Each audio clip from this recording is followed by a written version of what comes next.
Good morning, money persons. Welcome to Ask Money Pasha, powered by Ditto, which is highest rated insurance advisory platform. ఈరోజు ask money పర్షల్ మీరు పంపించిన క్వశ్చన్స్కి answer చేసే ముందు ఒక point అయితే నేను చెప్దాం అనుకున్నాను. మార్కెట్ అయితే చాలా బాగా కరెక్ట్ అయింది కదా. సో ఈ కరెక్షన్లోని మీరు ఆల్రెడీ హోల్డ్ చేసిన కంపెనీస్లో కూడా చాలా వరకు మంచి కంపెనీస్ బాగా కరెక్ట్ అయి ఉంటాయి. అండ్ కరెక్షన్లో చాలామంది పానిక్ అవుతుంటారు. పానిక్ అవ్వకుండా మీ కంపెనీస్ ఫండమెంటలీ స్ట్రాంగ్ అనుకోండి. This is the time to add more number of stocks అన్నమాట. సో లిక్విడిటీ ఉన్నట్టయితే మీరు నెంబర్ ఆఫ్ స్టాక్స్ని అయితే యాడ్ చేసుకోవడానికి ప్రయత్నించండి. అండ్ ఒకవేళ మీరు మ్యూచువల్ ఫండ్లో ఎస్ఐపి ఇన్వెస్టర్ అయినట్టయితే this is the best time. మీద లిక్విడిటీ ఉన్నట్టయితే లంసమ్ అయితే యాడ్ చేయడానికి ప్రయత్నించండి. కొత్తగా ఏమైనా థీమ్స్, సెక్టర్స్ ఒకవేళ ఫైండ్ అవుట్ చేసి ఇన్వెస్ట్ చేద్దాం ఆలోచన ఎవరిదైనా ఉన్నట్టయితే డెఫినెట్లీ మనం హౌసింగ్ ఫైనాన్స్ రిలేటెడ్గా మాట్లాడుకున్నాం, బాగా కరెక్ట్ అయ్యాయి. 5G రిలేటెడ్గా మాట్లాడుకున్నాం, అక్కడ కొన్ని స్టాక్స్ బాగానే కరెక్ట్ అయ్యాయి. పవర్ రిలేటెడ్గా మనం మాట్లాడుకున్నాం, పవర్ కంపెనీస్ బాగా కరెక్ట్ అయ్యాయి. డయాగ్నోస్టిక్ కంపెనీస్ పెద్దగా కరెక్ట్ అవ్వలేదు, కానీ స్టిల్ డయాగ్నోస్టిక్ కంపెనీస్లో చాలా మంచి ఆపర్చునిటీ ఉన్నది. అండ్ ప్రైవేట్ బ్యాంక్స్ యాక్చువల్ చాలా అట్రాక్టివ్ వాల్యుయేషన్లో ఉన్నాయి. And IT stocks, especially IT services companies అవ్వచ్చు. యూఎస్లోని డొనాల్డ్ ట్రంప్ గారు ఎలక్ట్ అవ్వడం వల్ల బేసికలీ యూఎస్లోని ఆ రెసిషన్ రిలేటెడ్ ఫియర్ అయితే బయటకు వెళ్ళిపోయింది కదా. సో రెసిషన్ ఫియర్ బయటకు వెళ్ళిపోవడంతో ఆటోమేటిక్గా మనకి ఐటీ కంపెనీస్ రిలేటెడ్గా అయితే గ్రోత్ అయితే చూసే ఆస్కారం ఉంటుంది. And IT companies are very good cash generating businesses. ఇవన్నీ కూడా మనకి మంచి వాల్యుయేషన్లో దొరుకుతున్నాయి. సో నార్మలీ ఐటీ కంపెనీస్ మనకి ప్రీమియం వాల్యుయేషన్లోనే ఎప్పుడు ట్రేడ్ అవుతాయి. కరెంట్లీ మార్కెట్ మొత్తం ఐటీ రిలేటెడ్ పెద్దగా ఫోకస్గా లేదు కాబట్టి మనకి ఈ వాల్యుయేషన్లో దొరుకుతుంది. సో ఐటీ సర్వీసెస్ స్టాక్స్ని చూడొచ్చు. సో ఒకసారి ఎక్స్ప్లోర్ చేయడానికి ప్రయత్నించండి. లిక్విడిటీ ఉన్నట్టయితే ఈ కరెక్షన్ అయితే ఆపర్చునిటీ కింద మలుచుకోండి. గ్రాడ్యువల్లీ ఇన్వెస్ట్ చేయడానికి ప్రయత్నించండి. ఐ డోంట్ నో ఎంతవరకు పడుతుంది అన్నది ఎవరూ బాటమ్ని అయితే గెస్ చేయలేం. బట్ మార్కెట్ ఏదైతే కరెక్షన్ చూసిందో ఈ కరెక్షన్ అయితే చాలా ఎక్స్పెన్సివ్లో ట్రేడ్ అవుతున్న mid and small cap stocks అన్నింటిని కూడా డీసెంట్ వాల్యుయేషన్స్కి అయితే తీసుకొచ్చేసింది. ఇన్ఫ్యాక్ట్ కొన్ని కంపెనీస్ అయితే అట్రాక్టివ్ వాల్యుయేషన్ జోన్కి కూడా వచ్చేసాయి అన్నమాట. సో ఈ క్వార్టర్ నెంబర్స్ యాక్చువల్లీ డిసప్పాయింటింగ్గా రావడం వల్ల కూడా చాలా కంపెనీస్ మీకు షార్ప్ ఫాల్స్ అయితే చూసాయి. సో ఈ షార్ప్ ఫాల్స్ యాక్చువల్లీ ఏంటంటే చాలాసార్లు మనం అనుకుంటాం మార్కెట్ పెరుగుతున్నప్పుడు పడితే బాగుంది ఈ స్టాక్ కొనుక్కుందాం అని చెప్పి. యాక్చువల్లీ మనకి స్టాక్ ఎప్పుడు పడుతుంది, ఇలాంటి ప్యానిక్నెస్ ఉన్నప్పుడే పడుతుంది కదా. సో ప్యానిక్నెస్ని మనం అలాంటి కొందాం అనుకున్న స్టాక్స్ అన్నిటిని కూడా this is the best time to buy more అన్నమాట. సో మన క్వశ్చన్ స్టార్ట్ చేసే ముందు ఈ విషయం అయితే చెప్దాం అనుకున్నా. I want to add this confidence to most of you guys. ఎందుకంటే ఈ టైంలో మనం యాడ్ చేసే మనీ ఏదైతే ఉంటుందో నెక్స్ట్ 5-6 ఇయర్స్లో డెఫినెట్లీ చాలా మంచి రిటర్న్ అయితే క్రియేట్ చేస్తుంది. మన ఈరోజు ఫస్ట్ క్వశ్చన్ నాన్సీ గారు అడుగుతున్నారు. I get salary on my last working day of every month and my EMIs will start hitting my bank account from 12th of the month. If I keep my money in my bank account, I'm buying unnecessary things. Nice. Is there a way to park my money for 10 days to get some return and save this from unnecessary spending? This is first question. In fact, actually చాలా burning question. చాలామంది మన young viewers ఎవరైతే ఉంటారో వాళ్ళందరికీ ఈ problem ఉంటుంది. దీనికి ఒక సొల్యూషన్ ఉన్నది. చాలామంది తెలియని ఒక సొల్యూషన్ చెప్తాను. Second, recently I started saving for emergency fund and kept it in my secondary bank account to use it only to apply for good IPOs for short term gains. But when I'm in need, I'm using some of it. So should I keep it in bank account or park it somewhere? Okay. రెండిటికి solution ఒకటే అండి. Okay, ఇలాంటి problem ఎవరికైతే ఉంటుందో మీకు ఒక solution చెప్తాను. So మేము అందరూ కూడా ఓకే లిక్విడ్ ఫండ్ గురించి విని ఉంటారు కదా. ఓకే, లిక్విడ్ ఫండ్ నార్మల్ అందరికీ తెలిసిన కాన్సెప్ట్. కాకపోతే అందరికీ తెలియదు ఏంటంటే లిక్విడ్ అండ్ ఓవర్నైట్ ఫండ్స్ ఏవైతే ఉంటాయో వీటిలోని కొన్ని అసెట్ మేనేజ్మెంట్ కంపెనీస్ మీకు ఇన్స్టెంట్ విడ్రాల్ ఫెసిలిటీ ఇస్తుంది. సో ఇలాంటి ప్రాబ్లం ఉన్న వాళ్ళు ఎవరైతే ఉంటారో నార్మల్ లిక్విడ్ ఫండ్లో ప్రాబ్లం ఏంటి, ఆర్ ఓవర్నైట్ ఫండ్లోని మనం డబ్బులు విడ్రా చేసాం అనుకోండి, మనకి T+1 వర్కింగ్ డేలో మన బ్యాంక్ అకౌంట్లో క్రెడిట్ వస్తుంది. అంటే మనం మండే రోజు విడ్రాల్ పెడితే మనకి ట్యూస్డే మార్నింగ్ క్రెడిట్ వస్తుంది. అదే ఫ్రైడే రోజు విడ్రాల్ పెడితే మనకి మండే మార్నింగ్ క్రెడిట్ వస్తుంది. అవునా? ఒకవేళ మనం 2 PM లోపల రిడమ్షన్ కొట్టడం మర్చిపోయాం అనుకోండి, మనకి డిలే అవుతుంది కదా క్రెడిట్ రావడం. సో ఈ రిస్క్ని మనం అవాయిడ్ చేయాలంటే ఒక 11 AMCs ఆఫర్ చేసి ఇందులో యాక్టివ్గా నిపాన్ ఫస్ట్లోనే స్టార్ట్ చేసిందన్నమాట. నిపాన్ వాళ్ళ యాప్ ఏదైతే ఉంటుందో వాళ్ళకి నాకు ఏం రిలేషన్ లేదు. ఓకే, కాకపోతే నేను అక్కడ వర్క్ చేశాను. నేను వర్క్ చేసినప్పుడు లాంచ్ చేసిన ప్రోడక్ట్ కాబట్టి నాకు తెలుసు. నిపానే కదా ఐసిఐసిఐ కూడా ఆఫర్ చేస్తుంది అగ్రెసివ్గా. బేసికల్లీ వాళ్ళ యాప్స్ ఏవైతే ఉంటాయి వాళ్ళ యాప్లోకి వెళ్ళి ఓవర్నైట్ ఫండ్స్ ఉంటాయి. ఓకే, ఈ ఓవర్నైట్ ఫండ్లో మనకి 6 నుంచి 7% మధ్యలో రిటర్న్ అయితే వర్క్ అవుతుంది అన్నమాట. ఈ ఓవర్నైట్ ఫండ్ మనం పర్చేస్ చేస్తే మనకి ఎప్పుడైనా డబ్బులు కావాలంటే వీళ్ళు ఇన్స్టెంట్ విడ్రాల్ ఫెసిలిటీ ఇస్తారు. ఈ చేమ్స్ది కొన్ని కండిషన్స్ ఉంటాయి. ఏంటంటే ఈ లిమిట్ 50,000 వరకే. ఓకే, ఆ 50,000 అనగానే మన దగ్గర 50,000 ఆ ఫండ్లో బ్యాలెన్స్ ఉంటే 50,000 విడ్రా చేసేయచ్చా అంటే నో. కొన్ని ఎంసీస్ ఏమో 50% of the fund value or 50,000 వరకు ఏదైతే మ్యాక్సిమం హైయర్ అమౌంట్ ఉంటుందో అప్పటి వరకు విత్డ్రాల్ ఇస్తారు. కొన్ని ఏమ్స్లో ఆ పర్సంటేజ్ అనేది వేరీ అవుతూ ఉంటుంది. ఇలా మ్యూచువల్ ఫండ్స్లోని ఇన్స్టెంట్ విత్డ్రాల్ ఫెసిలిటీ ఉన్నదనే చాలా మందికి తెలియదు. అందుకని చాలా తక్కువ మంది యూజ్ చేస్తుంటారు అన్నమాట. నువ్వు ఎవరికైతే ఇలా బ్యాంక్ అకౌంట్లో ఉంటే ఖర్చు చేసేస్తామని చెప్పి ఉంటుందో చాలామందికి ఈ ప్రాబ్లం ఉంటుంది. సో ఈ ప్రాబ్లం నుంచి మనం బయటపడాలంటే one of the solution, there are multiple solutions అన్నమాట. మీకు బ్యాంక్ అకౌంట్లో శాలరీ క్రెడిట్ రాగానే మీకు ఏదైతే ఖర్చులు కావాలో మిగిలిన డబ్బుల్ని ఇన్స్టెంట్ విత్డ్రాల్ ఫెసిలిటీ ఆఫర్ చేసే ఏవైతే ఫండ్స్ ఉన్నాయో మీకు కంఫర్టబుల్ అనిపించిన ఎయిమ్స్ని సెలెక్ట్ చేసుకుని వాళ్ళ యాప్లోకి వెళ్ళి మీరు ఆ ఓవర్ నైట్ ఫండ్లో ఇన్వెస్ట్ చేశారనుకోండి. ఇన్వెస్ట్ చేసిన తర్వాత మీరు ఈఎంఐ హిట్ అవుతుంది ఈరోజు, let's say for example Monday రోజు ఈఎంఐ హిట్ అవుతుంది అంటే మండే రోజే వీళ్ళు ఇన్స్టెంట్ విత్డ్రాల్ ఇస్తున్నారు కదా అని చెప్పి విత్డ్రాల్ పెట్టద్దు. ఓకే, ఒక డే ముందే మీ బ్యాంక్ అకౌంట్లో ఉంచేటట్టు చూసుకోండి మనీని. ఆ 2 days ముందు మీ బ్యాంక్ అకౌంట్లో డబ్బులు ఉండేటట్టు చూసుకోండి. ఎందుకంటే మీరు సడన్గా ఇన్స్టెంట్ విత్డ్రాల్ కొట్టారు, కాకపోతే టెక్నికల్ ఇష్యూ సంథింగ్ ఏదైనా మీకు రిడమ్షన్ రావడం లేట్ అయింది అనుకోండి, దాన్ని అన్నెసరీ ఈఎంఐ బౌన్స్ అయితే మీ సిబిల్ మీద ఇంపాక్ట్ అయ్యే రిస్క్ ఉంటుంది కదా. మీ ఈఎంఐ 12th రోజు హిట్ అవుతుంది అంటే 10th కల్లా మీ బ్యాంక్ అకౌంట్లో ఈఎంఐకి సరిపడా డబ్బులు ఉంచుకోవడానికి అయితే ప్రయత్నించండి. అండ్ ఈ ప్రాసెస్ ఏదైతే ఉన్నదో ఇది ఫాలో అయితే సరిపోతుంది అన్నమాట. ఈవెన్ మీరు ఐపీఓస్ రిలేటెడ్గా కూడా ఆలోచిస్తున్నారు కదా, ఈవెన్ ఐపీఓస్ రిలేటెడ్గా కూడా మీరు సెకండరీ బ్యాంక్ అకౌంట్లో ఉన్నా కూడా ఖర్చు చేసేస్తున్నారు కాబట్టి then best solution is this అన్నమాట. ఓకే, ఇక్కడ మనకి ఓవర్ నైట్ ఫండ్లోకి వెళ్ళిపోయింది అనుకోండి, దెన్ మనం విత్డ్రా చేయాలంటే ఓన్లీ ఇన్స్టెంట్ విత్డ్రాల్ ఆ లిమిట్స్ లోపలే మనం ఇన్స్టెంట్ విత్డ్రాల్ చేయగలం. అండ్ అలాగే సెకండ్ థింగ్, మనకి 1 working day తర్వాత వస్తుంది కాబట్టి ఇమీడియట్గా అర్జ్తో మనం అంటే కొన్నిసార్లు మనం టైం టైపే ఖర్చు చేసేస్తాం చూడండి, అలాంటి అన్నెసరీ స్పెండింగ్ ఏదైతే ఉంటుందో చాలా వరకు అవాయిడ్ చేయగలుగుతాం అన్నమాట. అండ్ ఇంకొక విషయం చెప్తాను, ఇవన్నీ ఏంటంటే ఎనేబులర్సే, కాకపోతే ఇవన్నీ మన కంట్రోల్లో ఉండాలంటే ఫస్ట్ మనం రూల్ బేస్డ్ ఇన్వెస్టింగ్ ఫాలో అవ్వాలన్నమాట. అంటే మనకి లెట్స్ సే ఒక 100 రూపాయలు శాలరీ వచ్చినట్టయితే మీరు రూల్స్ పెట్టుకోవాలి. ఇంత పర్సెంటేజ్ ఆఫ్ మనీ ఈ ఖర్చులకు వెళ్ళాలి, ఇంత పర్సెంటేజ్ ఈ ఖర్చులకు వెళ్ళాలి, ఇంత పర్సెంటేజ్ సేవింగ్కి వెళ్ళాలి అని మీరు రూల్స్ ఎప్పుడైతే పెట్టుకుంటారో ఆ రూల్స్ మీరు మిస్ అవ్వకుండా ఎప్పుడైతే ఫాలో అవుతారో అప్పుడే ఈ ప్రాబ్లం నుంచి అయితే బయటపడగలరు అన్నమాట. ఈవెన్ ఇన్స్టెంట్ విత్డ్రాల్ ఉన్నది కదా అని చెప్పి మనం ఈ ప్రాసెస్ అయితే స్టార్ట్ చేస్తాం. ఫస్ట్ తారీఖు ఇన్వెస్ట్ చేస్తారు, 3rd తారీఖు మీకు అన్నెసరీ ఖర్చు ఏదైనా వచ్చింది అనుకోండి, విత్డ్రా చేసి ఖర్చు చేస్తారనుకోండి, ఈ ప్రాసెస్ ఫాలో అయ్యి కూడా ఏం యూజ్ ఉంటుంది అన్నెస్ మనం ఆ స్పెండింగ్ రిలేటెడ్గా బడ్జెటింగ్ ప్రాపర్గా చేసుకుని ఆ రూల్స్ పెట్టుకోకపోతే. సో మీరు బడ్జెటింగ్ ఎలా చేసుకోవాలో మీకు తెలియనట్టయితే బడ్జెటింగ్ వీడియో మన ఛానల్లో ఉన్నది, అందులో షీట్ కూడా మీకు ఫ్రీగా అవైలబుల్గా ఉంటుంది అన్నమాట. ఆ బడ్జెటింగ్ షీట్ని యూజ్ చేసి ఆ బడ్జెటింగ్ని ఫాలో అయితే మాత్రం డెఫినెట్లీ ఈ ప్రాబ్లం నుంచి అయితే బయటపడగలరు. ఇన్ఫ్యాక్ట్ నాకు కూడా ఈ ప్రాబ్లం ఉండేది, ఈ ప్రాబ్లం నుంచి నేను బడ్జెటింగ్ ద్వారా బయటపడ్డాను. మన నెక్స్ట్ క్వశ్చన్ని మధుసూదన్ రావు గారు అడుగుతున్నారు. Hi, I started financial journey with your videos.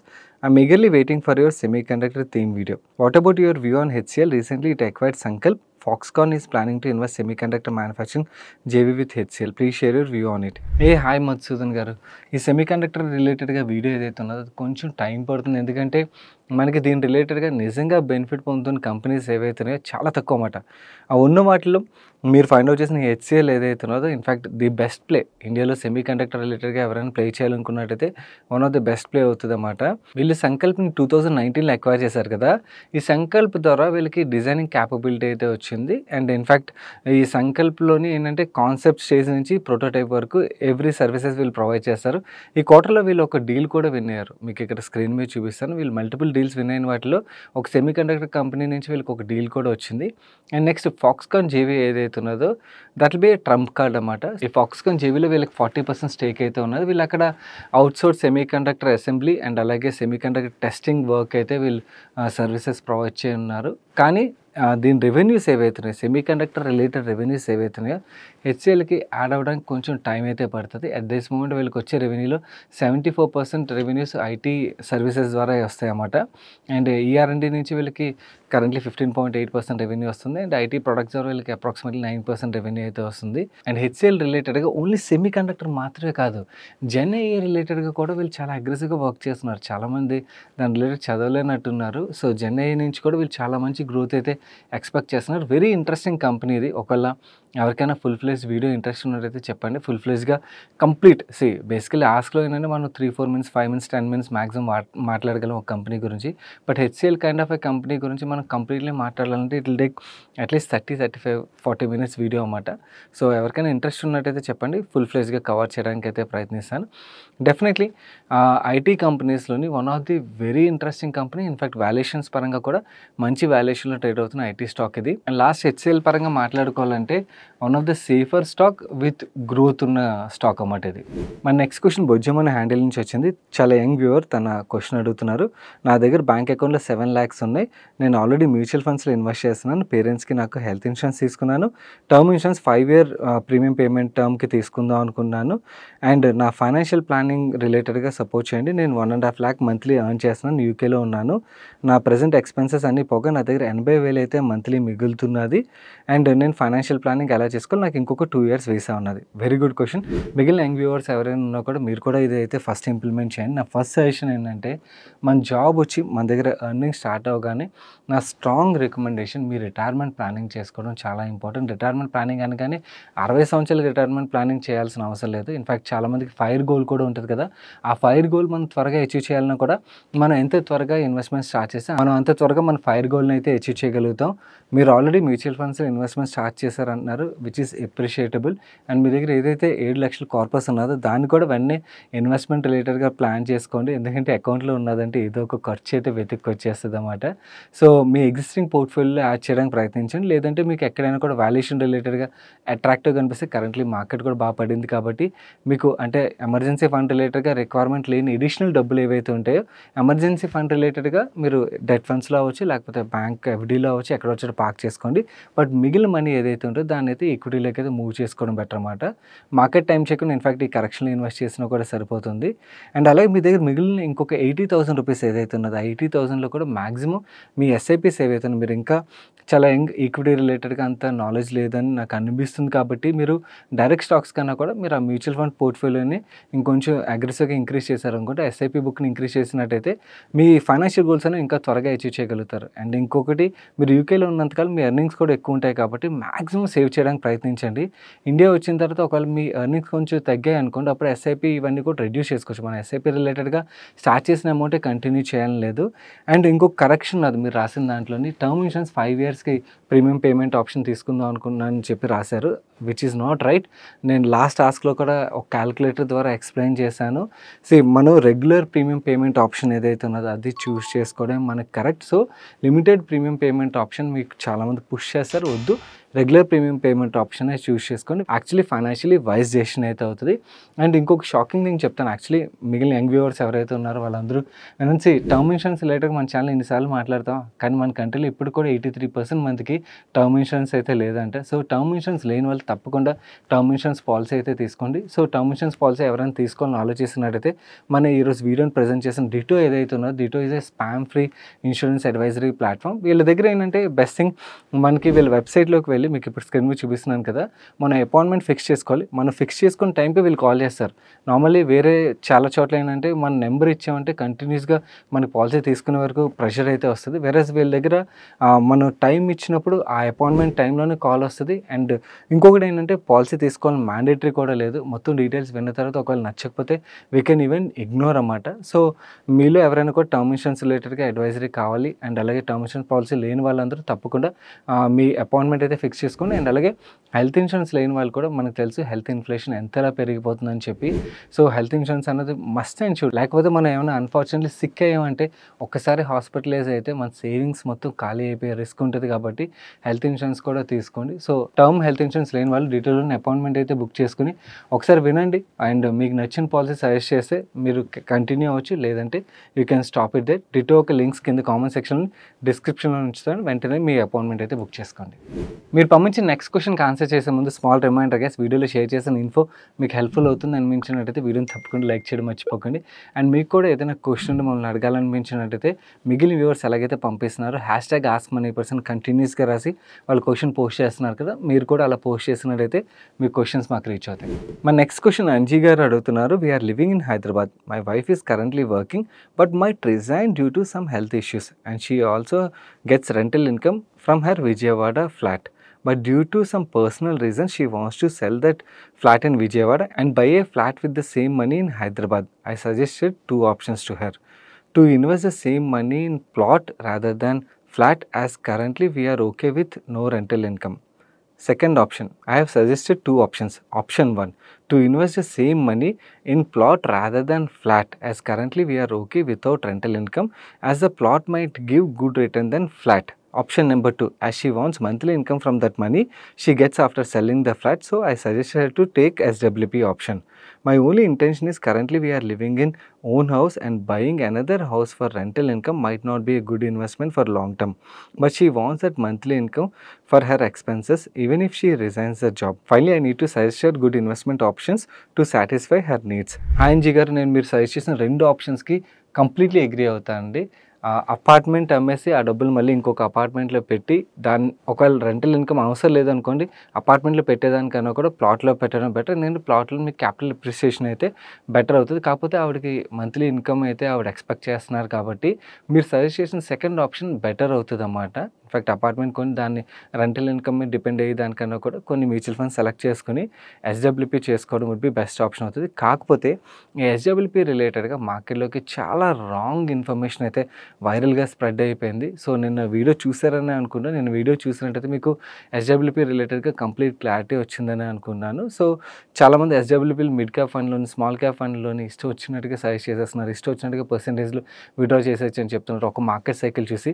Actually నేను వీడియోలోని మీకు ఏవైతే వాల్యూస్ చూపించామో అవన్నీ జస్ట్ ఎక్సెల్ షీట్లో ఇన్పుట్ చేసిన నెంబర్స్ కాదు, ప్రాక్టికల్లీ కొన్ని ఫండ్స్ని తీసుకుని ఆ పీరియడ్లో బెస్ట్ ఫండ్స్ ఏవైతున్నాయో, అది కూడా వర్స్ట్ ఫండ్స్ కాదు, ఆ పీరియడ్లో బెస్ట్ ఫండ్స్ ఏవైతున్నాయో వాటి యొక్క బిహేవియర్ని అనలైజ్ చేసి మీకు ఆ డేటాని అయితే షేర్ చేస్తాం అన్నమాట. సో ఎక్సెల్ షీట్లో మన నెంబర్స్ ఎలాగైనా చూపించవచ్చు, కానీ ప్రాక్టికల్లీ ఫండ్స్ తీసుకున్నప్పుడే కదా మనకి రియాలిటీ అర్థమవుతుంది. సో మనం రియల్ పిక్చర్ చూసినట్టయితే 2008 సైకిల్ ఏదైతే ఉన్నదో, ఎవరైనా కూడా ఒకవేళ మిడ్ క్యాప్ ఫండ్లోనే ఎస్డబ్ల్యూపీ స్టార్ట్ చేసినట్టయితే ఫండ్ వాల్యూ 0 అయిపోయే రిస్క్ కూడా ఉంటుంది అన్నమాట. సో అందుకని మీరు సోషల్ మీడియాలో తిరిగిన ఏదైతే రాంగ్ ఇన్ఫర్మేషన్ ఉంటుందో దాన్ని ఇగ్నోర్ కొట్టి మీరు ఎస్డబ్ల్యూపీ స్టార్ట్ చేయాలంటే నన్ను అడిగినట్టయితే అగ్రెసివ్ హైబ్రిడ్ కేటగిరీ ఫండ్స్ ఏవైతే ఉంటే వాటిని కానీ, బ్యాలెన్స్ అడ్వాంటేజ్ కేటగిరీ ఫండ్స్ ఏవైతే ఉన్నాయో వాటిని కానీ సెలెక్ట్ చేసుకోవడం బెటర్. అండ్ అలాగే ఎస్డబ్ల్యూపీ విడ్రాల్ అమౌంట్ ఏదైతే ఉంటుందో ఆ 10% లెవీ చేయకండి. 10% లెవీ చేసి మీ క్యాపిటల్ ఎవాపరేట్ అయ్యే రిస్క్ అయితే డెఫినెట్లీ ఉంటుంది అన్నమాట. మనం నార్మల్లీ ఇన్ఫ్లేషన్ ప్లస్ 2% విడ్రాల్ పెట్టుకున్నట్టయితే, అంటే ఇన్ఫ్లేషన్ 6% ఉంటే 8% విడ్రాల్ పెట్టుకున్నట్టయితే ఈ కేటగిరీ ఆఫ్ ఫండ్స్ ఏవైతే ఉంటాయో వాటి నుంచి మనం క్యాష్ ఫ్లోస్ విడ్రాల్ చేయొచ్చు. అండ్ అలాగే మీరు క్యాపిటల్ అప్రిసియేషన్ కూడా కొంచెం పార్ట్ అయితే ఎక్స్పెక్ట్ చేయొచ్చు అన్నమాట. కాకపోతే ఇమీడియట్గా ఎస్డబ్ల్యూపీ చేయొద్దు. ఎస్డబ్ల్యూపీ ఎప్పుడు చేయాలన్నది కూడా మీకు వీడియోలో చెప్పాను, ఒకసారి ఆ వీడియో చూడండి. మిగిలిన వ్యూవర్స్లో కూడా ఎవరైనా కూడా ఎస్ఐపి ఎస్డబ్ల్యూపీ రిలేటెడ్గా మీరు ఏదైనా రాంగ్ ఇన్ఫర్మేషన్ చూసి దాని రిలేటెడ్గా మీరు ఆ నోషన్లో ఉన్నట్టయితే తప్పకుండా ఆ వీడియోని అయితే చూడండి. ఎందుకంటే ఆ వీడియోని చూసినట్టయితే మీకు ప్రాక్టికల్లీ మార్కెట్లో ఫండ్స్ లైవ్లో ఎలా బిహేవ్ చేస్తాయి అండ్ మనకి రాంగ్ అజంప్షన్స్ ఏవైతే అవన్నీ కూడా కరెక్ట్ అయిపోతాయి అండ్ రైట్ వేలో మనం ఎస్డబ్ల్యూపీ అయితే చేయగలుగుతాం అన్నమాట. నన్ను అడిగితే ఈ ఫండ్స్ వుడ్ బి బెటర్. అంతకన్నా రిస్క్ తీసుకుని ఎస్డబ్ల్యూపీ స్టార్ట్ చేయడం ఇప్పుడు కూడా కరెక్ట్ కాదు. మన నెక్స్ట్ క్వశ్చన్ రమ్య గారు అడుగుతున్నారు. Hi sir, I want to invest in the ratio of 60%, 20%, 20% in Nifty large and mid cap, small cap mutual fund and also in gold. As per my analysis, I felt Quant and Nippon are good AMCs, but markets are overvalued. I want to do SIP. Is it right time to start SIP? Kindly suggest me good mutual funds for 10-year holding period. Hey, hi Ramya garu. First of all మీరు SIP start చేయాలనుకున్నారు and timing రిలేటెడ్గా అడుగుతున్నారు కదా. Market first బాగా correct అయింది, which is good. And market correction పక్కన పెట్టినా కూడా ఎవరైనా ఎస్ఐపి స్టార్ట్ చేయడానికి రైట్ టైం ఎప్పుడా అని చెప్పి ఆలోచిస్తున్నట్టయితే, నన్ను అడిగినట్టయితే మీ మైండ్లో ఎప్పుడైతే ఎస్ఐపి స్టార్ట్ చేయాలని ఆలోచన వస్తుందో that is the right time. ఇమీడియట్గా స్టార్ట్ చేయండి. ఎందుకంటే మనం మార్కెట్ టైమింగ్ ఎస్ఐపి ద్వారా చేయాలనుకున్నట్టయితే అసలు ఎస్ఐపి చేసి లాభం ఏంటి? ఎస్ఐపితో వచ్చే మనకి అడ్వాంటేజ్ అది కదా. మార్కెట్ టైమింగ్ రిస్క్ ఏదైతే ఉంటుందో ఆ రిస్క్ని అవాయిడ్ చేయడానికి మనం ఎస్ఐపి కానీ ఎస్టీపీ కానీ ఇవన్నీ చేస్తాం కదా. సో ఈ సిస్టమాటిక్ ఇన్వెస్ట్మెంట్ మనకి ఇచ్చే అడ్వాంటేజ్ అది కాబట్టి అగైన్ అక్కడ సిస్టమాటిక్ ఇన్వెస్ట్మెంట్ దగ్గర కూడా మార్కెట్ టైమింగ్ ఒక థాట్ని అయితే తీసేయండి. మీరు ఒక లంసమ్ ఇన్వెస్ట్ చేస్తున్నారు అనుకోండి, అప్పుడు మార్కెట్ రిలేటెడ్గా వాల్యుయేషన్ మనం చూడాలి. ఎస్ఐపి టైంలో అది కూడా 5 years 10 years ఎస్ఐపి చేస్తున్నట్టయితే మార్కెట్ టైమింగ్ని ఇగ్నోర్ చేసి మిగిలిన వ్యూవర్స్ కూడా ఎవరైనా కూడా మార్కెట్ రిలేటెడ్గా వరీ అవుతూ ఎస్ఐపి స్టార్ట్ చేయాలా లేదా అని చెప్పి ఆలోచిస్తున్నట్టయితే నన్ను అడిగితే this is the best time. మీరు కళ్ళు మూసుకొని ఎస్ఐపి స్టార్ట్ చేయండి. ఒకవేళ 10 years పాటు మీరు ఎస్ఐపి కంటిన్యూ చేసినట్టయితే definitely will make lot of money. Second, మీరు రేషియో రాశారు కదా 60-20-20 అని చెప్పి, ఆల్రెడీ మీ రిస్క్ అప్డేట్ ఇవన్నీ కూడా మీరు వర్క్ చేసే రాశారు అనుకున్నాను. ఎందుకంటే చాలామంది జస్ట్ ఫండ్స్ రాస్తారు, ఈ రేషియోస్ అవి రాయరు. సో మీ రేషియోస్ రాశారంటే ఐ కెన్ క్లియర్లీ అండర్స్టాండ్ మీరు కొంచెం వరకు ఎఫోర్ట్ పెట్టారని చెప్పి I really appreciate you for that అండి. అక్కడ 60-20-20 ఏదైతే ఉన్నదో 60లో కొంచెం పార్ట్ ఈవెన్ ఫ్లెక్సీ క్యాప్ని కూడా కన్సిడర్ చేయొచ్చు అన్నది నా view. Just check it out. అంటే మీరు 2 ఏఎంసీల గురించి రాశారు కాబట్టి 2 ఏఎంసీలోనే డబ్బులు పెట్టే బదులు మనం 3-4 ఏఎంసీస్‌లో మనీ డైవర్సిఫై చేయడం బెటర్ కాబట్టి ఒక fund okay large and mid క్యాప్‌లోది, ఒక ఫండ్ ఫ్లెక్సీలోని, ఒక ఫండ్ స్మాల్ క్యాప్‌లోని అండ్ గోల్డ్ విషయంకి వచ్చేసరికి ఈటీఎఫ్ సెలెక్ట్ చేసుకోవడం బెటర్. గోల్డ్ సేవింగ్ ఫండ్ కన్నా all the best for your SIP investments.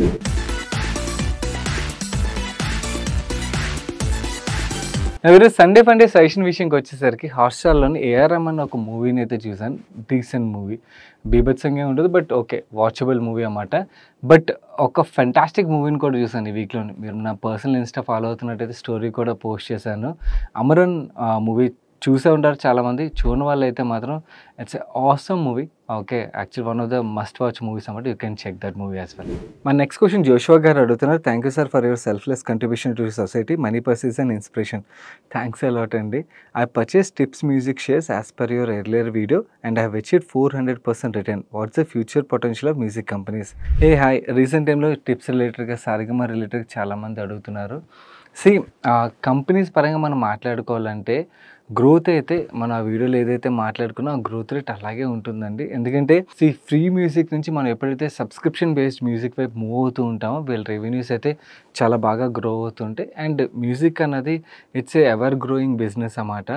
కాకపోతే స్టాక్ ప్రైస్ పరంగా మనం మాట్లాడుకోవాలంటే అన్నోన్ ఆల్ఫా ఏదైతే ఉన్నదో మనం ఆ వీడియో చేసే టైంకి ఆ ఇండస్ట్రీ పరంగా పెద్దగా ఎవరికి అవేర్నెస్ లేదు. సో ఈ ఇండస్ట్రీలో ఎంత మంచి రిటర్న్ రేషియోస్ జనరేట్ అవుతాయి ఇవన్నీ కూడా ఐడియా లేకపోవడం వల్ల ఆ స్టాక్స్ మనకి ఆ వాల్యుయేషన్లు అయితే దొరికాయి. బట్ అక్కడి నుంచి అన్నోన్ ఆల్ఫా అంతా కూడా అయిపోయింది. ఇక్కడ నుంచి ఎర్నింగ్స్ ఏదైతే ఉంటుందో ఎర్నింగ్స్ గ్రోత్ మీద వీళ్ళ స్టాక్ ప్రైస్ పర్ఫార్మెన్స్ అయితే డిపెండ్ అయి ఉంటుంది. ఇన్ఫ్యాక్ట్ మేనేజ్మెంట్స్ కూడా మంచి స్టెప్సే తీసుకున్నారు. వాళ్ళ లాస్ మేకింగ్ బిజినెస్లు ఏవైతే ఉన్నాయో వాటిని డిమర్జర్ చేసి సపరేట్ చేసేది ఇవన్నీ చేస్తున్నారు. దోస్ ఆర్ గుడ్ సైన్స్ అన్నమాట. ఎందుకంటే వీళ్ళ higher ROC business is music business. Okay actual డబ్బులు సంపాదించే బిజినెస్లే మ్యూజిక్ బిజినెస్ అన్నమాట. సో మ్యూజిక్ బిజినెస్ మీద ఫోకస్ చేసినట్టయితే వీళ్ళ రిటర్న్ రేషియోస్ బెటర్ అవుతాయి, ఎర్నింగ్స్ బాగుంటుంది అండ్ ఇన్ఫాక్ట్ స్టాక్ ప్రైస్ల పరంగా కూడా చాలా మంచి వెల్త్ క్రియేషన్ అయితే ఉంటుంది. So over a long period definitely ఈ మ్యూజిక్ ఇండస్ట్రీకి ఇంకా గ్రోత్ అయితే అలాగే ఉంటుందండి.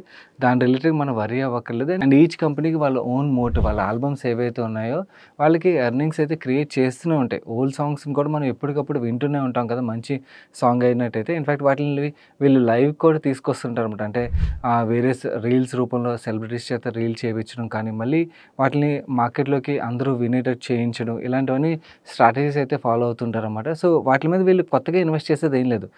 మ్యూజిక్ ఆల్రెడీ ప్రొడ్యూస్ అయిపోయి ఉంటుంది ఎప్పుడో. సో వీళ్ళకి అయిపోయి ఉంటుంది 60 సంవత్సరాలు. సో ఈ లోపల సాంగ్ మళ్ళీ మార్కెట్లో చాలామంది వినడం స్టార్ట్ చేశారనుకోండి, ఆటోమేటిక్గా ఏమవుతుంది వీళ్ళకి అది రెవెన్యూ కంట్రిబ్యూషన్ యాడ్ అవుతుంది కదా without spending much. And in fact ఏమైనా మూవీస్లో వాటిలో ఆ సాంగ్స్ని వాడారనుకోండి వీళ్ళకి డబ్బులు వస్తాయి. వీళ్ళకి డబ్బులు రావడమే మాత్రమే కాకుండా మళ్ళీ ఆ సాంగ్ లైవ్లోకి వస్తుంది అన్నమాట. సో మ్యూజిక్ కంపెనీస్ పరంగా వీళ్ళ ఎర్నింగ్స్ అయితే బాగుంటాయండి. మేనేజ్మెంట్స్ ఏమైనా కాస్ట్లీ మిస్టేక్లు చేస్తే వేరే, otherwise these companies are good long term portfolio stocks. So ఇక్కడ నుంచి చెప్పాను కదా మీకు అన్నోన్ ఆల్ఫా అయిపోయింది. ఓన్లీ ఎర్నింగ్స్ మీదే మనకి స్టాక్ ప్రైస్ గ్రోత్ అని డిపెండ్ అయి ఉంటుంది. Next question I'm your facts అనే హ్యాండిల్ నుంచి వచ్చింది. అన్న ఇప్పుడు నేను ఒక స్టూడెంట్ని, నేను స్టాక్ మార్కెట్ గురించి నేర్చుకోవాలంటే నేను ఏ ప్లేలిస్ట్ స్టార్ట్ చేయాలి? మన ఛానల్లో ప్లేలిస్ట్ని చూసినప్పుడు కొంచెం కన్ఫ్యూజ్గా ఉన్నది. బిగినర్స్ టు అడ్వాన్స్ లెవెల్కి నేను రోడ్ మ్యాప్ ఎలా ఫాలో అవ్వాలో చెప్పినట్టయితే నా దగ్గర టైం ఉన్నది, వీడియోస్ నేను ఫాలో అయ్యి నేర్చుకుంటాను. Okay and good question. ఎందుకంటే ఛానల్ స్టార్ట్ చేసి 5 years ప్లస్ అయిపోయింది కాబట్టి చాలా కంటెంట్ అయితే అవైలబుల్గా ఉంటుంది. సో కొత్తగా ఎవరైనా కూడా ఛానల్ చూడడం ఎవరైతే స్టార్ట్ చేస్తుంటారో మార్కెట్ రిలేటెడ్గా నేర్చుకోవాలనుకున్నట్టయితే ఫస్ట్ నా సజెషన్ ఏంటంటే స్టాక్ మార్కెట్లో ఏబిసిడీలు అని చెప్పి మీకు ఒక ప్లేలిస్ట్ కనబడుతుంది. మీరు ప్లేలిస్ట్లోకి వెళ్ళినట్టయితే ఆ ప్లేలిస్ట్ ఏదైతే ఉన్నదో దట్స్ యువర్ స్టార్టింగ్ పాయింట్ అన్నమాట. ఎవరైనా స్టాక్ మార్కెట్ రిలేటెడ్గా నేర్చుకోవాలనుకున్నప్పుడు ఆ ప్లేలిస్ట్ మొత్తం చూసి మీరు నోట్స్ రాసుకున్నారనుకోండి మీకు చాలా వరకు బేసిక్స్ అన్నీ కూడా కవర్ అయిపోతాయి. బేసిక్స్ కవర్ అయిన తర్వాత మీరు అడ్వాన్స్ లెవెల్కి ఒక స్టాక్ని రీసెర్చ్ చేయడం కంప్లీట్లీ డీసీఎఫ్ లెవెల్ వరకు మన ఛానల్లోనే అడ్వాన్స్ లెవెల్ ఫండమెంటల్ అనాలిసిస్ అయితే ఉంటుందన్నమాట. మీకు నార్మలీ ఫ్రీగా అవైలబుల్ ఉండే కంటెంట్లు ఎక్కడ కూడా ఇంత అడ్వాన్స్ లెవెల్ ప్లేలిస్ట్లు అయితే ఉండవు. సో మీరు అక్కడ ఫండమెంటల్ అనాలిసిస్ సిరీస్ ఏదైతే ఉంటుందో దాన్ని ఫాలో అయినట్టయితే మీకు ఒక స్టాక్ని ఎలా ఐడెంటిఫై చేయాలి నుంచి ఎలా రీసెర్చ్ చేయాలి అండ్ అలాగే మన స్టాక్స్ని ఎలా ఫిల్టర్ చేసుకోవాలి అంటే మనం సెలెక్ట్ చేసుకోవడం మాత్రమే కాకుండా స్టాక్స్ని ఎలా ఇగ్నోర్ చేయాలన్న పార్ట్ ఏదైతే ఉంటుందో ఇవన్నీ కూడా మీకు కవర్ అయి ఉంటాయి అన్నమాట. ఈ 2 సిరీస్లు మీరు కంప్లీట్లీ ఫాలో అయినట్టయితే మీకు స్టాక్ మార్కెట్ రిలేటెడ్గా మీకు ఒక చాలా మంచి నాలెడ్జ్ అయితే వస్తుంది. అండ్ ఈ రెండింటికన్నా ముందు అంటే స్టాక్ మార్కెటే కాదు ఓవరాల్గా నాకు పర్సనల్ ఫైనాన్స్ రిలేటెడ్ కూడా నేర్చుకోవాలని చెప్పి ఎవరైతే అనుకుంటారో నా ఫస్ట్ సజెషన్ ఏంటంటే ఫైనాన్షియల్ ప్లానింగ్ అని చెప్పి ఒక ప్లేలిస్ట్ ఉంటుంది. ఓకే, అక్కడి నుంచి స్టార్ట్ చేయండి. ఎందుకంటే బడ్జెటింగ్, గోల్ ప్లానింగ్ ఇవన్నీ ఏవైతున్నాయి ఫస్ట్ మనం అసలు నేర్చుకోవాల్సినవి ఫైనాన్స్ పరంగా. అవి నేర్చుకున్న తర్వాత మనం స్టాక్ మార్కెట్ రిలేటెడ్గా ఇన్ఫర్మేషన్ నేర్చుకోవడం కరెక్ట్ అవుతుంది. అండ్ ఎవరైనా మ్యూచువల్ ఫండ్స్ రిలేటెడ్గా నేర్చుకోవాలన్నా కూడా mutual funds related complete playlist ఉంటుంది. మీకు వేరియస్ కేటగిరీ ఆఫ్ ఫండ్స్ రిలేటెడ్గా డీటెయిల్ కవరేజ్ ఉంటుంది. And in fact best mutual fund ఎలా సెలెక్ట్ చేసుకోవాలి, బెస్ట్ ఫండ్ మేనేజర్ని ఎలా సెలెక్ట్ చేసుకోవాలి, ఇలాంటి కంప్లీట్ అనాలిసిస్ అన్నీ కూడా మీకు మ్యూచువల్ ఫండ్ ప్లేలిస్ట్లో ఉంటుందన్నమాట.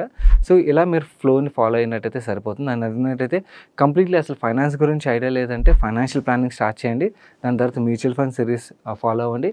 దెన్ స్టాక్ మార్కెట్లో ఏబీసీల్ సిరీస్ ఏదైతే ఉన్నదో అది, దెన్ ఫండమెంటల్ అనాలిసిస్ సిరీస్కి వెళ్ళడం బెటర్ అవుతుందన్నమాట. ఒకవేళ ఎవరైనా ఓన్లీ స్టాక్ మార్కెట్ రిలేటెడ్గా నేర్చుకోవాలనుకున్నట్టయితే ఏబిసిడి సిరీస్ని స్టార్ట్ చేసి ఫండమెంటల్ అనాలిసిస్ సిరీస్ ఫాలో అయినట్టయితే మీరు స్టాక్ మార్కెట్ రిలేటెడ్గా కంప్లీట్ నాలెడ్జ్ని అయితే నేర్చుకోగలుగుతారు. మన నెక్స్ట్ క్వశ్చన్ వేణు గారు అడుగుతున్నారు. I recently came across a investment company which is promising 18 to 24% return. They said they are regulated by SEBI. Could you please share your opinion on it? And మీరు ఈ question రాసిన తర్వాత నేను వెళ్ళి చెక్ చేశాను. వాళ్ళు offer చేసిన ప్రొడక్ట్స్ డిబెంచర్స్ అన్నమాట. సో డిబెంచర్స్లో మీకు ఆ 18 to 24% అయితే వాళ్ళే కాదు, మీకు చాలా వెబ్సైట్లో అయితే అవైలబుల్ ఉంటాయి ఈ ప్రొడక్ట్స్ అయితే. ఫస్ట్ మనం బేసిక్ అర్థం చేసుకోవాలి. నేను లెట్స్ సే మనీ పర్స్కి నాకు క్యాపిటల్ రిక్వైర్మెంట్ ఉన్నది. నాకు క్యాపిటల్ రిక్వైర్మెంట్ ఉంటే నేను ఫస్ట్ వెళ్ళి ఎవరి దగ్గర క్యాపిటల్ గురించి అడుగుతాను? బ్యాంక్ని వెళ్ళి అడుగుతాను. ఎందుకంటే నాకు చీపెస్ట్ సోర్స్ అదే కదా. ఓకే, నాకు బ్యాంక్ ఎంతకి ఆఫర్ చేస్తుంది? 8%కి, 9%కి, 10%కి ఆఫర్ చేస్తుంది. ఒకవేళ నా కంపెనీ ప్రొఫైల్ బాగా రిస్కీ అనుకోండి 11%, 12%కి ఆఫర్ చేస్తుంది. అవునా? వెరాజ్ ఒక పర్సన్ ఇండివిజువల్స్ దగ్గర నుంచి 24% ఇంట్రెస్ట్ రేట్కి క్యాపిటల్ వాళ్ళు తీసుకున్నారంటే వాళ్ళ ప్రొఫైల్ ఎంత రిస్కీగా ఉంటుందో మీరు అర్థం చేసుకోండి. సో ఇక్కడ డిఫాల్ట్ రిస్క్ అనేది అంత ఎక్కువ ఉంటుంది అన్నమాట. బ్యాంక్స్ అక్కడ డబ్బులు ఇవ్వవు కాబట్టి ఇండివిజువల్స్ దగ్గర నుంచి క్యాపిటల్ అయితే రేస్ చేస్తారన్నమాట. ఇక్కడ సర్వైవల్ రేషియో అనేది చాలా తక్కువగా ఉంటుంది. సో రిస్క్ కూడా చాలా ఎక్కువ ఉంటుంది. మనం ఎప్పుడు కూడా డెట్ ఇన్వెస్ట్మెంట్స్ ఏవైతే ఉంటాయి, అంటే ఇంట్రెస్ట్ రేట్ మనం ఎక్స్పెక్ట్ చేసి ఇన్వెస్ట్ చేసే ప్రొడక్ట్స్ ఏవైతే ఉంటాయి వాటిలో రిస్క్ అనేది ఎప్పటికీ ఎక్కువగా తీసుకోకూడదు. వాటిని ఎంత సేఫ్గా ఉంచితే అంత బెటర్. ఎందుకంటే ఈ ఇన్వెస్ట్మెంట్స్ మనకు షార్ట్ టర్మ్లో రిక్వైర్మెంట్ ఉంటుంది కాబట్టి మనం ఇన్వెస్ట్ చేస్తాం. ఓకే, వేరేజ్ లాంగ్ టర్మ్ మనీ ఏదైతే ఉంటుందో ఈక్విటీలో పెడతాం, అక్కడ రిస్క్ తీసుకున్న ఫైన్. అక్కడ మీకు రిస్క్ ఏంటంటే వాలటాలిటీ రిస్కే. అంటే పడితే మళ్ళీ పెరుగుతుంది. ఒకవేళ కంపెనీస్ మంచివి, ఫండ్స్ మంచివి అయితే ఒకవేళ పడినా కూడా మార్కెట్ కండిషన్స్ బాగోకపోతే దాని తర్వాత పెరుగుతాయి టైం ఇచ్చినట్టయితే. వేరేజ్ డెట్లో ఏమవుతుంది అనుకున్నారు? ఒక కంపెనీ మీరు ఎప్పుడు కూడా డిఫాల్ట్ రిలేటెడ్గా ఫేస్ చేసి ఉండకపోవచ్చు. ఒక కంపెనీ డిఫాల్ట్ చేసిందనుకోండి, ఆ డబ్బులు మొత్తం సున్నా అయిపోయినట్టే. ఓకే, ఇంట్రెస్ట్ సంగతి పక్కన పెట్టండి, క్యాపిటల్ కూడా వెనక్కి రాదు. చాలామంది ఆ క్యాపిటల్ రిలేటెడ్గా డిహెచ్ఎఫ్ఎల్ డిఫాల్ట్ చేసిన తర్వాత ఇప్పుడు కూడా ఫైట్ చేసిన వాళ్ళు ఉన్నారు. ఆ క్యాపిటల్ రాక డిహెచ్ఎఫ్లే కదా, ఇలాంటి చాలా కంపెనీలు ఉన్నాయి. డిహెచ్ఎఫ్ఎల్ ఇంకా AAA రేటెడ్. మీకు ఇక్కడ 24లో ఆఫర్ చేస్తున్నాయంటే మీకు అవన్నీ కూడా చాలా లోయెస్ట్ రేటింగ్ పేపర్స్ ఉంటాయన్నమాట. ఇన్ఫ్యాక్ట్ మనం ఇలాంటి పేపర్స్లో ఇన్వెస్ట్ చేసినప్పుడు వాళ్ళ దగ్గర కొలాటరల్ కానీ ఇవేమీ తీసుకోలేం కదా. సో ఒకవేళ మీరు ఇలా హైయర్ రిటర్న్ ఎక్స్పెక్ట్ చేస్తున్నట్టయితే ఇలాంటి వాళ్ళందరికీ కూడా there is a category of mutual funds available. Credit risk funds అని చెప్పి ఉంటాయన్నమాట. వీటిలో ఏంటంటే మ్యూచువల్ ఫండ్స్ ఏవైతే ఉంటాయో ఒక పేపర్లో మాత్రమే కాకుండా వీళ్ళు ఒక 30, 40, 50 పేపర్స్లోని ఇన్వెస్ట్ చేస్తారు. అక్కడ కూడా డిఫాల్ట్ అయితే వాళ్ళు డబ్బులు రికవర్ చేసుకోవడం అనేది చాలా కష్టం. ఇన్ఫ్యాక్ట్ ఫ్రాంక్లిన్ టెంపుల్టన్ ఇలాంటి ప్రాబ్లమే ఫేస్ చేసి చాలా పెద్ద ట్రబుల్లోకి వెళ్ళిపోయింది ఒక 2 to 3 years బ్యాక్. దాని మీద ఒక వీడియో కూడా చేశాను. సో చాలా ఎంసీలు ఇలాంటి రిస్క్ తీసుకుని actually they have gone in to very big trouble. So asset management companies పెద్ద పెద్ద టీంలు ఉండి వాళ్ళు మేనేజ్మెంట్లు కలిసి వాళ్ళు కొలాటరల్ తీసుకునే పాసిబిలిటీ ఉండి అలాంటి వాళ్ళే రిస్క్లో పడినప్పుడు మనం ఎంత? ఓకే, మనం ఇంకా చాలా చిన్నవాళ్ళం కదా, మనం ఆ డబ్బులు రికవర్ చేసుకోవడం అనేది మన వల్ల అయ్యే పని కాదు. సో ఇలాంటి అబ్నార్మల్ రిస్క్లు తీసుకోవద్దు. ఓకే, మీరు ఒకవేళ డెట్ కేటగిరీ ఫండ్స్లో ఇన్వెస్ట్ చేయాలనుకున్నట్టయితే FD is the best. FD తర్వాత డెట్ మ్యూచువల్ ఫండ్స్ని కన్సిడర్ చేయొచ్చే తప్పించి మిగిలిన ఈ డిబెంచర్స్ ఇవన్నిటి జోలికి వెళ్ళొద్దు. చాలా హై రిస్కీ గేమ్ ఇది. మన నెక్స్ట్ క్వశ్చన్ నాయుడు గారు అడుగుతున్నారు. హలో సాయి గారు, please clarify about IDFC first bank stock is continuously falling. And మీరు క్వార్టర్లీ రిజల్ట్స్ ట్రాక్ చేస్తున్నారని అనుకున్నాను. మా చందు రెగ్యులర్గా డైలీ మనుషులు కవర్ చేస్తూ ఉంటారు. లాస్ట్ 3 quarters నుంచి మేనేజ్మెంట్ అయితే చెప్తున్నారు వీళ్ళు మైక్రో ఫైనాన్స్ బుక్ రిలేటెడ్గా ప్రెషర్ అయితే కనబడుతుందని చెప్పి ఈ క్వార్టర్లో ఏకంగా 315 crores ప్రొవిజన్ రిపోర్ట్ చేశారు మైక్రో ఫైనాన్స్ బుక్లోని. అండ్ ఇది మాత్రమే కాకుండా వీళ్ళ లెగసీ బుక్ ఏదైతే ఉన్నదో ఐడిఎఫ్సి రిలేటెడ్గా basically IDFC and capital first రెండు మర్జ్ అయిన తర్వాత మేనేజ్మెంట్ వాళ్ళు రీటైల్ బుక్ ఎలాగైతే గ్రో చేస్తామని చెప్పారో అది బాగా గ్రో చేసుకుంటూ వెళ్తున్నారు. ఇన్ఫాక్ట్ మనకి మార్కెట్లో ప్రెసెన్స్ బాగా కనబడుతుంది. వీళ్ళ బ్రాంచెస్లోకి వెళ్ళి మనం చూసినా కూడా చాలా అగ్రెసివ్గా సేల్స్ టీమ్ వర్క్ అయితే మనకు కనబడుతుంది. రీటైల్ రీటైల్ సైడ్ అయితే మాత్రం they are doing really good job. But వాళ్ళ లెగసీ ఇన్ఫ్రా బుక్ ఏదైతే ఉందో, IDFC was a infra finance company కదా, ఆ లెగసీ బుక్ ఒక పెయిన్ సడన్గా అప్పుడప్పుడు షాక్లు అయితే ఇస్తుంటుంది. ఈ క్వార్టర్లో అలాంటి షాకర్ ఒకటి రిపోర్ట్ అయింది. వీళ్ళు మహారాష్ట్ర బేస్డ్ ఒక టోల్ కలెక్షన్ కంపెనీకి లోన్స్ అయితే ఇచ్చారు. అక్కడ మహారాష్ట్ర గవర్నమెంట్ రిలేటెడ్గా ఇష్యూతో ఆ కంపెనీకి డబ్బులు అయితే రాలేదన్నమాట. సో ఆ కంపెనీకి డబ్బులు రాలేదు కాబట్టి వీళ్ళు దాని ఒక 250 crores ప్రొవిజన్ అయితే రిపోర్ట్ చేశారు. సో ఈ లార్జ్ ప్రొవిజన్స్తో ఈ క్వార్టర్లో ప్యాట్ నెంబర్లు అయితే సిగ్నిఫికెంట్ ఫాల్ అయితే కనబడింది.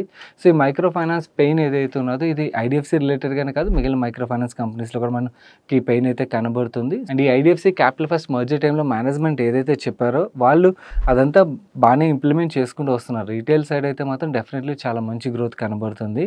కాకపోతే ఈ లెగసీ ఇష్యూస్ ఏవైతున్నాయి అవి అప్పుడప్పుడు పాపప్ అయ్యి ఇలా షాకర్లు అయితే ఇస్తున్నాయి అన్నమాట. ఇన్ఫాక్ట్ ఆ ప్రొవిజన్స్ వల్లే వీళ్ళ ఇన్ఫాక్ట్ గైడెన్స్ కూడా చేంజ్ అయింది. దానివల్ల స్టాక్ ప్రైస్లో మీకు ఆ ప్రెషర్ కనబడుతుంది.